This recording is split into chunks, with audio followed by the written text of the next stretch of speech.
Assalamualaikum. I am Badia Altaf and we are going to study assessment of nutritional status.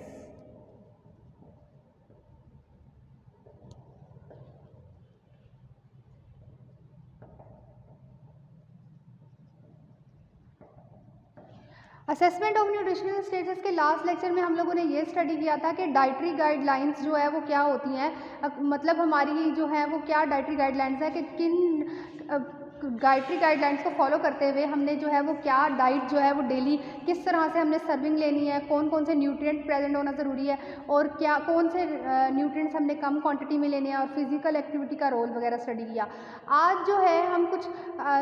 बात करेंगे कि जब भी हम न्यूट्रिएंट्स की सिलेक्शन करने लगते हैं तो डेफिनेटली हमारी ग्रॉसरी इफ़ेक्ट होती है। जब हम एज अ न्यूट्रिशनिस्ट जो है जब हम ग्रॉसरी करने जाएं तो सबसे पहले जो एक इंडिकेटर आ जाता है वो फूड लेबल्स होते हैं। आज हम फूड लेबल्स पे बात कर लेते हैं।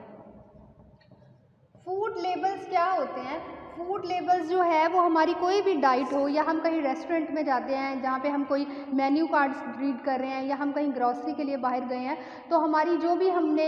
रेडी टू ईट फूड हमने लिया है या कोई भी हमने इंग्रेडिएंट पर वो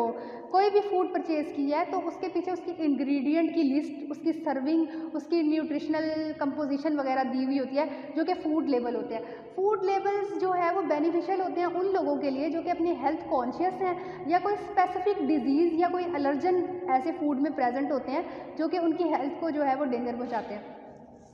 फूड लेबल्स में क्या होता है, या तो सर्विंग बताई हुई होती है, न्यूट्रिशनल इंफॉर्मेशन दी हुई होती है, सर्विंग इंफॉर्मेशन दी हुई होती है। इसके अलावा इंग्रेडिएंट्स इंफॉर्मेशन होती है, केमिकल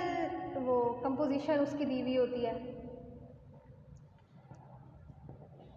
जनरली फूड लेबल्स जो है उन तमाम लोगों के लिए बहुत ज़्यादा ज़रूरी हैं जो कि एक स्पेसिफिक डिजीज़ या कोई भी जो है वो डाइट प्लान को फॉलो कर रहे हैं। जब आप कोई इंग्रेडिएंट की लिस्ट वगैरह पढ़ते हैं या आपको कोई एलर्जी वगैरह तो आपको उससे पता चल जाता है कि ये फूड जो है वो हमारे लिए डेंजरस है। कोई आप रेस्टोरेंट में गए हैं, आपने कोई भी फूड ऑर्डर करना है तो उसके मेन्यू या इंग्रेडिएंट से आपको ये पता चल जाएगा कि इसमें कोई, फॉर एग्जांपल अगर किसी को मशरूम एलर्जी है तो वो मशरूम्स जिस भी फूड में, या आप कोई पिज़्ज़ा परचेज़ करते हैं तो आप लाइक नहीं करते तो आप देख सकते हैं उसके लेबल से कि उसमें जो है वो कौन सा ऐसा एलर्जन प्रेजेंट है जो कि आपके लिए डेंजरस है। देन उसके बाद जो है अगर फॉर एग्जांपल कोई सॉल्ट रेस्ट्रिक्टेड है, हाइपरटेंसिव पेशेंट है तो वो देख सकता है कि उसमें सोडियम की क्वांटिटी कितनी है या पोटाशियम कितना प्रेजेंट है जो कि उसके लिए बेनिफिशियल है, कैल्शियम या स्पेसिफिक जो है वो आप इसकी हेल्प से कर सकते हैं। फूड लेबल्स को अब जो है वो हम देख सकते हैं कि फूड लेबल्स जो है वो किस तरह से जो है वो डिज़ाइन किए जाते हैं। डिफरेंट फूड कंपनीज़ या डिफरेंट किस्म के जो हमारे रेस्टोरेंट्स हैं वो डिफरेंट किस्म का जो है वो फूड लेबल हमारे लिए जो है ना वो कंपोज करते हैं। सबसे पहले क्या होता है, किसी भी फूड लेबल के लिए list of ingredients. List of ingredients ये है कि जब भी हमने कोई भी अपनी फूड कमोडिटी परचेज़ किया है तो उसके पीछे दिया होता है कि इसमें क्या है। अगर हमने कोई प्रोसेस्ड फूड वगैरह परचेज़ की है तो उसकी मैन्युफैक्चरिंग में क्या क्या यूज़ हुआ है, सॉल्ट, शुगर, ब्रेड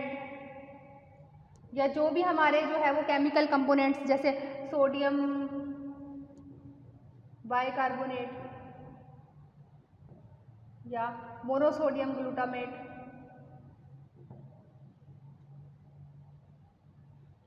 ये सारी इंग्रेडिएंट्स की लिस्ट जो है वो हमारे जो है लेबल्स के पीछे दी होती है, जिससे हमें ये हेल्प हासिल होती है कि हम लोगों ने अपनी हेल्थ के अकॉर्डिंग जो है वो कौन सा, इसमें कोई ऐसा इंग्रेडिएंट प्रेजेंट तो नहीं है जो कि हमारे लिए डेंजरस है। तो अकॉर्डिंग टू जो है वो लिस्ट भी हम उसको स्टडी कर सकते हैं। देन उसके बाद न्यूट्रिशन, सेकेंड जो इसका आ जाता है न्यूट्रिशन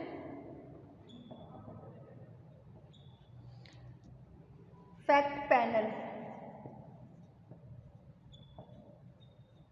न्यूट्रिशनल फैक्ट पैनल को हम ऐसे स्टडी कर सकते हैं कि कोई ऐसा, फॉर एग्जांपल कोई फूड इंडस्ट्री ऐसी है जिसने कोई फूड मैन्युफैक्चरिंग किया, उसने अपने इंग्रेडिएंट्स बता दिए हैं। कुछ ऐसे होते हैं कि वो ये बता देते हैं बेटर फॉर, कोई भी इंग्रेडिएंट नहीं बताते, उसके ऊपर एक सिंपल सी जो है वो डिस्क्रिप्शन दे देते हैं। फॉर एग्जाम्पल शुगर फ्री, या फिर आप ये लिख देते हैं फाइबर, या फिर आप ये लिख देते हैं बेटर बेटर फॉर हार्ट। इस तरह का कोई भी स्टेटमेंट जो है वो हमारे न्यूट्रिशन पैनल में आ जाती है कि कोई स्टेटमेंट आप ऐसी जो अपनी प्रोडक्ट पे लिख देते हैं जिससे पता चल जाता है कि ये किन पेशेंट के लिए बेनिफिशियल है। अब फॉर एग्जांपल अगर हम देखें तो अब ये तो एक स्टेटमेंट से ही आ गई जिससे हमें पता चल जा रहा है कि ये डायबिटिक पेशेंट के लिए है, ये ओबीस पेशेंट के लिए है, या ये हमारे हाइपरटेंसिव पेशेंट के लिए बेनिफिशियल है। अब न्यूट्रिशनल फैक्ट को अंदर जो है वो हम कौन कौन से पॉइंट्स होना नेसेसरी है उसमें आ जाता है सर्विंग फैक्ट्स। सबसे पहले न्यूट्रिशन फैक्ट्स पैनल में क्या आ जाएगा, सर्विंग फैक्ट्स। आमतौर पे क्या होता है, कोई रेस्टोरेंट ऐसा है जो कि हमारा सर्विंग साइज़ जो है वो ये लिख देगा कि फॉर 2 कोई भी डिश आपकी है तो उसके ऊपर लिखा है 2 to 3 मतलब पेशेंट के वो पर्सन के लिए। अब आमतौर पे जो है वो ये होता है कि किसी रेस्टोरेंट का क्राइटेरिया ऐसा है कि वो जो 2 to 3 है पर्सन की सर्विंग है वो इतनी क्वांटिटी में अवेलेबल होगी कि वो 3 to 5 पर्सन जो है वो इजीली जो है वो ले सकते हैं। सर्विंग साइज़ को जो है वो according to human being. For example कोई ऐसा रेस्टोरेंट होगा जो कि जिसका सर्विंग साइज़ कम होगा, जो कि स्टैंडर्ड फॉलो करेगा, तो वो उसने जब भी सर्विंग फॉलो करते हैं तो जैसे हमारे फूड गाइड पायरामिड में स्टैंडर्ड दी होती हैं कि सीरियल की इतनी, विटामिन्स वो वेजिटेबल्स की इतनी, फ्रूट्स की इतनी, तो उसके अकॉर्डिंग जो है वो जैसे फॉर एग्जांपल एक स्टैंडर्ड सर्विंग है फॉर 1 पर्सन राइस की जो है वो आप ले लें फॉर एग्जांपल हाफ प्लेट या हाफ कप करते हैं आप या 1 कप करते हैं, तो उसके अकॉर्डिंग जो है वो फैक्ट लिखे होते हैं कि ये कितने पर्सन्स के लिए है और किस तरह से है। फिर न्यूट्रिएंट क्वांटिटीज़ होती है।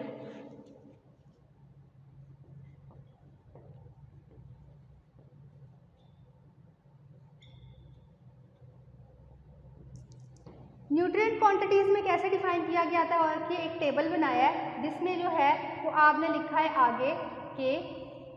फैट 25 ग्राम, कार्बन वो प्रोटीन 50 ग्राम, कार्बोहाइड्रेट 25 ग्राम। कोई भी हमारी जो है फूड है उसमें कितनी कितनी क्वांटिटीज़ अवेलेबल है, फैट कितनी में है, स्पेसिफिक विटामिन की आ जाएगी, विटामिन सी जो है वो इसमें कितनी ग्राम हमारे पास अवेलेबल है। अब ये जो ग्राम्स में दी होती हैं इसको जनरली हम अपने आरडीए जो डेली रिक्वायरमेंट ऑफ बॉडी है उससे कंपेयर कर लेते हैं कि हमारी डेली में जो इन न्यूट्रिएंट्स की जो है वो क्वांटिटी हमारी बॉडी को रिक्वायर्ड है उससे कितनी ज़्यादा है इसमें या कितनी कम है। ये न्यूट्रिएंट क्वांटिटीज़ में हम स्टडी कर लेते हैं। न्यूट्रिएंट वैल्यूज़ भी हो जाता है। फिर नेक्स्ट एक टेबल होता है न्यूट्रिएंट, एक टाइप का ही होता है न्यूट्रिएंट वैल्यूज़। अब फॉर एग्जांपल कुछ टेबल ऐसे होते हैं जिसमें हमें बताया गया होता है कि कैलोरीज 250 किलो कैलोरीज। अब क्या होगा, कैलोरीज फ्रॉम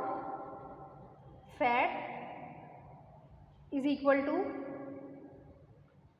50% फॉर एग्जाम्पल। अब इसमें क्या है, फैट को भी आगे कैटेगराइज किया होता है जैसे कि सैचुरेटेड फैट 25% फॉर एग्जाम्पल और अनसैचुरेटेड हमारे पास आ जाता है 25। कि ये जो 50 ग्राम ये था इसमें से कितना जो है वो 75 ये आ गया, 25 ये आ गया। कि मतलब एक कैलोरीज दे दी होती हैं कि स्पेसिफिक न्यूट्रिएंट के अकॉर्डिंग हमें बताया जाता है कि कौन सी कैलोरीज कितने में दिए जा रही है और फिर उसके बाद उसको मज़ीद जो है वो उसकी डिस्क्रिप्शन के लिए अब फैट की जो उसकी क्लासिफिकेशन के अकॉर्डिंग डिस्ट्रीब्यूशन की जाती है कि कितनी ग्राम जो है वो कहाँ से। अब जैसे कार्बोहाइड्रेट की है तो सिंपल शुगर हमें कितनी दे रहा है और कॉम्प्लेक्स शुगर से हम कितनी ले रहे हैं या कौन सी स्पेसिफिक है, फ्रुक्टोज है, लैक्टोज है, किस फॉर्म में जो है वो हमें मिल रही है, वो न्यूट्रिएंट वैल्यूज़ के थ्रू हमें पता चल जाता है कि कितना ये हमारे लिए डेंजरस है या कितना नहीं है। अब कुछ लेबल्स ये होते हैं कि फ्रंट ऑफ पैकेजिंग। अब कुछ फूड इंडस्ट्रीज़ ऐसी होती हैं जो कि हमारे फूड लेबल्स जो बनाती हैं, फूड लेबल्स में वो क्या करती हैं कि उन्होंने कोई साइन या सिम्टम यूज़ कर लिया या कोई स्पेसिफिक कलर यूज़ कर लिया, वो नेम या डिस्क्रिप्शन नहीं करती। For example red colour showing for carbohydrate या कोई स्पेसिफिक किस्म का कोई कलर है कि ये या कोई साइन ऐसा यूज़ हुआ है जिससे हमें पता चलता है कि कौन सा इंग्रेडिएंट स्पेसिफिक साइज में जो है वो प्रेजेंट है और कौन सा इंग्रेडिएंट नहीं है। अब फूड लेबल्स पे कुछ टाइप के हमारे क्लेम्स वगैरह भी आ जाते हैं, जिन्हें हम क्लेम कहते हैं। कि अब जब किसी भी फूड कंपनी ने जो है वो हमारा कोई बना लिया है कि फूड लेबल बना लिया है, जिसको पढ़ के हमें पता भी चल गया ये चीज़ें हैं। अब अकॉर्डिंग टू न्यूट्रिशनिस्ट हम क्या है कि हम लोग कुछ टेस्ट परफॉर्म करते हैं कि वाकई जो है ये इसमें जो है वो न्यूट्रिएंट्स अवेलेबल हैं या नहीं है।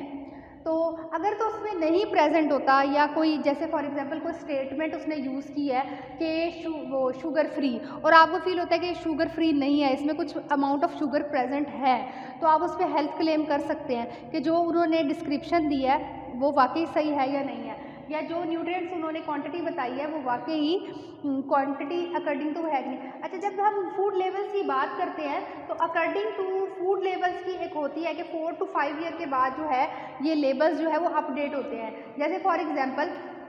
कोई एक बनाई हुई है किसी कोई प्रोडक्ट बनाई है, ठीक है, उसमें जो है वो 3 तरह के कॉलम आ जाते हैं। ये इसमें जो है वो ग्राम्स में हमारी न्यूट्रिशनल कंपोजिशन आ जाएगी कि फैट की इतनी है, कार्ब्स की इतनी है, ठीक है, और प्रोटीन्स की इतनी है, विटामिन सी की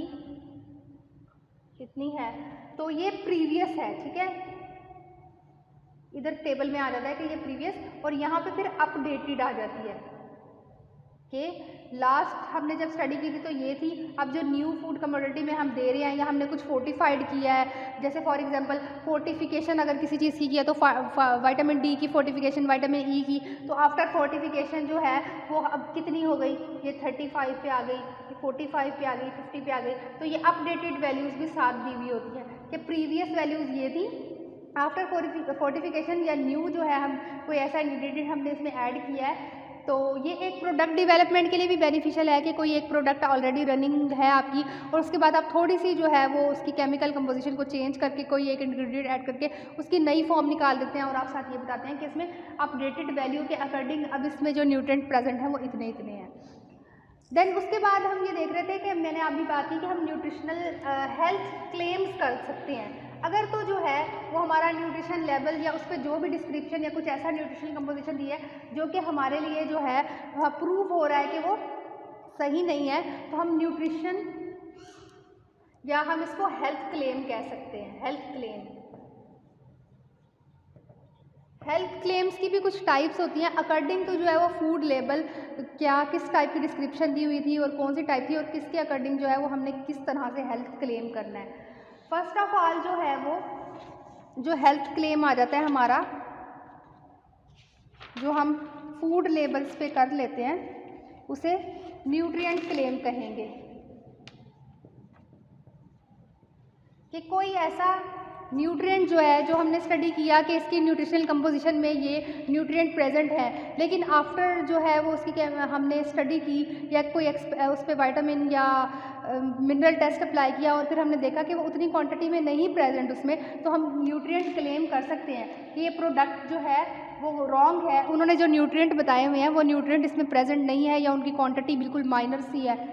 या फेक है, तो वो न्यूट्रिएंट क्लेम हो जाएगा।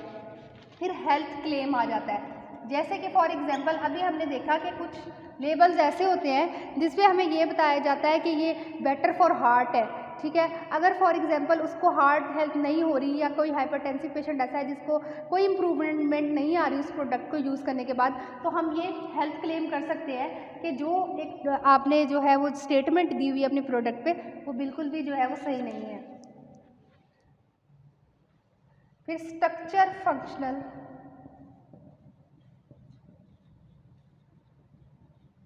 क्लेम आ जाते हैं इसमें।